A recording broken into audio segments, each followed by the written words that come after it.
Le livre de cette vie n'est pas un fleuve tranquille, mais plutôt une mer agitée avec parfois des accalmies. L'avenir énigmatique, la durée indéfinie. Chaque jour une nouvelle page se tourne, ainsi vont les cycles. Le livre de cette vie n'est pas un fleuve tranquille, mais plutôt une mer agitée avec parfois des accalmies. L'avenir énigmatique, la durée indéfinie. Chaque jour une nouvelle page se tourne, ainsi vont les cycles. Comme tous les livres, il se lit de page en page, de jour en jour, de pas en pas. Petit à petit l'histoire en découle, par les aléas de la vie et les tribulations de l'histoire. S'écrit et se dessine des routes où rien n'est illusoire. Dessus notre attelage à grande vitesse y est lancé. Tous nos corps en harmonie ou pas y sont représentés. Ce que l'on fait de nos vies détermine sa solidité. Alors prendre soin de soi est essentiel pour ne pas finir au fossé. À chaque page qui se tourne sont maîtrisées toutes les embûches. Avec l'esprit d'équipe, l'être développe ainsi ses propres astuces. Se donne le droit d'aller feuilleter des pages en arrière, juste pour revivre l'histoire avec une vision différente de la première. Pour grandir en revivant et réparant toutes ces erreurs qui sont ineffaçables et resteront gravées à jamais dans le cœur. Sans oublier de retourner à la page de l'ici et maintenant,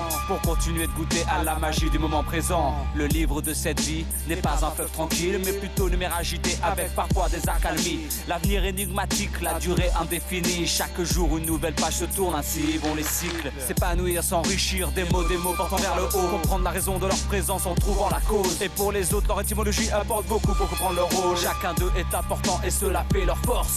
Si le savoir est une arme, les livres sont des armes de construction massive. Parler de leur contenu autour de soi est une bonne initiative. Partager son savoir pour que chacun atteigne de bons points de vue. Et dans notre unité à s'élever au fur et à mesure. Notre ambition personnelle à mettre de côté pour le futur. En unissant la connaissance, tous conscients d'être des murges. Là est la magie du livre de cette vie, où chacun est l'écrivain de sa propre biographie. Et tous sommes les acteurs de nos amis, de nos ennemis, de nos parents, nos frères, nos sœurs avec qui on interagit. Péremptoirement, nos égarements, nos choix, nos décisions auront un impact sur le développement de sa narration. Le livre de cette vie n'est pas un fleuve tranquille, mais plutôt une mer agitée avec parfois des accalmies. L'avenir énigmatique, la durée indéfinie. Chaque jour une nouvelle page se tourne, ainsi vont les cycles. Comprendre ses erreurs et ne pas les reproduire, en évitant la répétition pour les chapitres à venir. Avec un récit en constante évolution, pas d'action mais sans fiction. De la sagesse émanant résultat de ces frictions. Quand le mental sature suite au flux de myriades d'informations, mettre en pause peut faire du bien avec comme marque-page la méditation. Que les pensées formées passent leur chemin est une solution. En se recentrant, l'âme, l'esprit, le corps résonnent à l'unisson.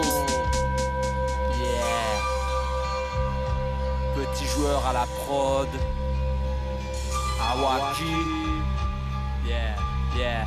Le livre de cette vie n'est pas un fleuve tranquille, mais plutôt une mer agitée avec parfois des accalmies. L'avenir énigmatique, la durée indéfinie. Chaque jour une nouvelle page se tourne, ainsi vont les cycles. Ouais, ouais.